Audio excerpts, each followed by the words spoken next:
Vitamin B12 మీ కణాలు మరియు రక్త కణాలు ఆరోగ్యంగా ఉంచడంలో అవసరమైన కీలకమైన పోషకం.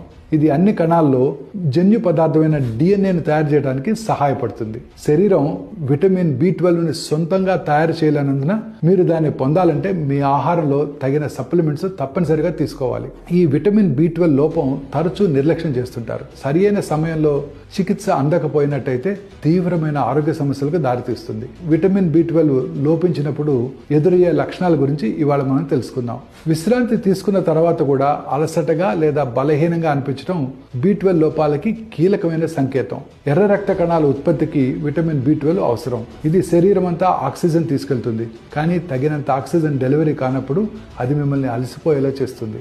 ఆరోగ్యకరమైన ఎర్ర రక్త కణాలు లేకపోవడం వల్ల చర్మం కొద్దిగా పసుపు రంగుకు దారితీస్తుంది.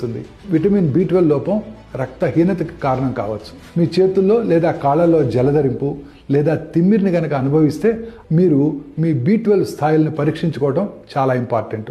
నోరు మరియు నాలుక నొప్పి, వాపు లేదా పుండుగా మారుతుంది. కొంతమందికి నోటిపొత్తతో ఇబ్బంది పడతారు. ఈ లక్షణాలు తరచుగా బి12 లోపం ప్రారంభంలో కనిపిస్తాయి. ఇక విటమిన్ బి12 లోపం చికాకు, నిరాశ లేదా ఆందోళన కూడా దారితీస్తుంది.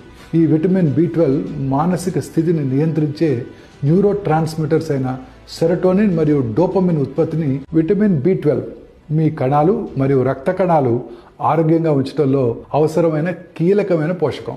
ఇది అన్ని కణాల్లో జన్యు పదార్థమైన డిఎన్ఏను తయారు చేయడానికి సహాయపడుతుంది. శరీరం విటమిన్ బి12ని సొంతంగా తయారు చేయలేనందున మీరు దాన్ని పొందాలంటే మీ ఆహారంలో తగిన సప్లిమెంట్స్ తప్పనిసరిగా తీసుకోవాలి. ఈ విటమిన్ బి12 లోపం తరచూ నిర్లక్ష్యం చేస్తుంటారు. సరియైన సమయంలో చికిత్స అందకపోయినట్టయితే తీవ్రమైన ఆరోగ్య సమస్యలకు దారితీస్తుంది. Vitamin B12 లోపించినప్పుడు